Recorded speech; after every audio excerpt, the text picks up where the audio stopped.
नमस्कार, मैं हूं पल्लवी नागपाल, चेरत प्रोफेसर बड़ा बिजनेस। देखिए, बड़ा बिजनेस ना हमेशा आपके फायदे की बात करता है और इसीलिए हम आपके लिए बहुत इंपॉर्टेंट कोर्स लेकर आए हैं जिसका नाम है वेबसाइट डेवलपमेंट फॉर बिजनेस। अब आप ये सोच रहे होंगे कि भला मेरे लिए वेबसाइट क्यों जरूरी है, कैसे मैं बड़ी एक ग्रोथ की अपॉर्चुनिटी जो है वो मिस कर सकता हूं। देखिए, आप ना अगर अपने बिजनेस को वेबसाइट के जरिए ऑनलाइन ले जाएंगे ना तो इसके जरिए आप लाखों कस्टमर तक पहुंच सकते हैं। देखिए, अभी क्या होगा कि अगर आपकी दुकान है तो दुकान में कितने कस्टमर आते होंगे, 100 आ जाते होंगे, 200 आ जाते होंगे। लेकिन जब आपकी ये दुकान जो है ऑनलाइन चली जाएगी, यानी कि आपकी दुकान की, आपकी कंपनी की वेबसाइट बन जाएगी, आपके बिजनेस की वेबसाइट बन जाएगी, तो उससे क्या होगा कि भाई 24 घंटे आपकी दुकान खुली रहेगी, यानी कि वेबसाइट जो है वो ओपन रहेगी। अब लोग चाहे रात को 12 बजे वहां से ऑर्डर कर सकते हैं, 1 बजे ऑर्डर कर सकते हैं, यानी कि आपको रात को 12 बजे भी ऑर्डर रिसीव होंगे, 1 बजे भी रिसीव होंगे। उसका ना कोई टाइम जो है वो लिमिटेड नहीं रहेगा, वो फिक्स नहीं रहेगा। अब ऐसे ही दुकान में जो है कस्टमर कितने आते हैं भाई, जितनी जगह होती है उतने ही तो कस्टमर आ सकते हैं। 10 आ जाते हैं, 20 आ जाते हैं, 30 आ जाते हैं, एक शोरूम में 50 आ जाते हैं अगर बहुत ही बड़ा शोरूम है।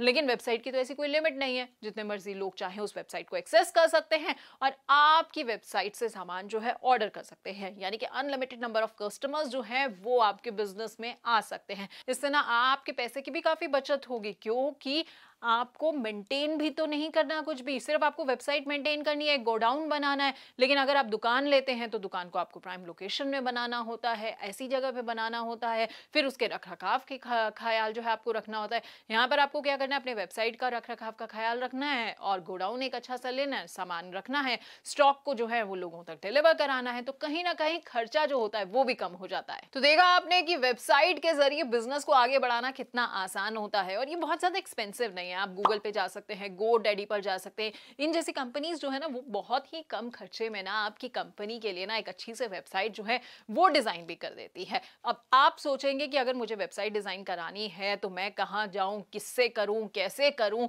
तो ये तमाम सवालों के जवाब देने के लिए ना हमने अपने साथ एक एक्सपर्ट को जोड़ा है जिनका नाम है सिद्धांत सिदाना। जी हाँ, सिद्धांत सिदाना के बारे में बता दूं कि ये ना बहुत ही एक्सपर्ट हैं जब भी बात आती है वेबसाइट डिजाइनिंग की। इनकी कंपनी जो है वो काफी कंपनीज के लिए जो है वेबसाइट डिजाइनिंग का काम कर चुकी है। सिद्धांत बहुत अच्छी तरह से ये जानते हैं कि आपकी कंपनी के लिए किस तरह की वेबसाइट जो है डिजाइन करना है। तो बस अपने अनुभव का सारा निचोड़ जो है वो इस कोर्स में लेकर आ रहे हैं। तो कोर्स में हम क्या क्या कवर करने वाले हैं इस पर भी एक नजर डाल देते हैं। हम आपको बताएंगे कि आखिरकार वेबसाइट जो होती है वो कितनी तरह की होती है। देखिए, वेबसाइट जो है वो सारी एक जैसी नहीं होती है, कुछ ई कॉमर्स वाली होती है, कुछ ब्लॉग्स होते हैं, इंफॉर्मेटिव होते हैं, पोर्टफोलियो वेबसाइट्स होती है, ओकेशन बेस्ड होती हैं। तो क्या वेबसाइट जो है उसकी क्या डिमांड रहती है, किस तरीके से आपको डिजाइन करना है, ये सारी बातें आपको सिद्धांत बताएंगे। अगली वीडियो में वो आपको ये भी समझाएंगे कि मिनिमम वायबल प्रोडक्ट का कंसेप्ट क्या होता है, ये वेबसाइट्स के लिए क्यों जरूरी है, कहां पर इसकी जरूरत पड़ती है, और तो और इसके साथ ही वो ये भी आपको समझा देंगे कि options to develop an MVP website. जी हाँ,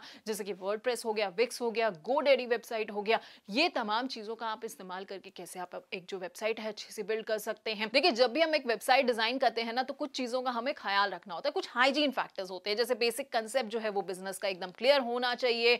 वहां पर जो है ऐसी चीज, आपकी कॉन्टैक्ट डिटेल्स जो है बिजनेस से जुड़ी हुई सारी होनी चाहिए और साथ ही साथ सबसे बड़ी बात यह है कि आपका जो कंटेंट है ना बिल्कुल साफ होना चाहिए। तो कौन कौन सी वो और चीजें हैं जो आपको ध्यान रखनी चाहिए ये भी बताएंगे। इसके अलावा अगर आप अपनी वेबसाइट बिल्ड कर रहे हैं वर्डप्रेस की थीम को लेकर तो कैसे ये बिल्ड कर सकते हैं, कंटेंट की आपकी स्ट्रैटेजी क्या होनी चाहिए ये समझाएंगे। और एक वीडियो में हम आपको ये भी बताएंगे कि अगर विक्स की थीम को फॉलो करके आप अपनी वेबसाइट बना रहे हैं तो कैसे बना सकते हैं। अंतिम वीडियो में मैं आपको ये भी बताऊंगी कि क्या करना चाहिए और क्या नहीं करना चाहिए जब भी आप एक वेबसाइट को डिजाइन करते हैं। देखिए, बहुत सारी ऐसी चीजें होती हैं, कई बार हम क्या करते हैं कि वेबसाइट ना अपने हिसाब से डिजाइन कर लेते हैं, लेकिन हम ये नहीं सोचते कि हमारा टारगेट ऑडियंस कौन है। तो ऐसी कौन कौन सी चीजें हैं जिनका आपको ध्यान रखना है और कौन सी चीजें बिल्कुल नहीं करनी है वो हम आपको बताएंगे। तो मुझे पूरी उम्मीद है कि ये कोर्स ना आपके लिए बहुत फायदेमंद साबित होगा, आपके साथ साथ आपके बिजनेस के लिए भी बहुत फायदेमंद साबित होगा। तो बहुत अच्छे से, बहुत ध्यान से आपको ये कोर्स देखना होगा जिससे कि आप अपने बिजनेस को आगे ले जा पाए एक वेबसाइट की मदद से। बहुत बहुत शुक्रिया आपका इस वीडियो को पूरा देखने के लिए और मेरे साथ अंत तक बने रहने के लिए।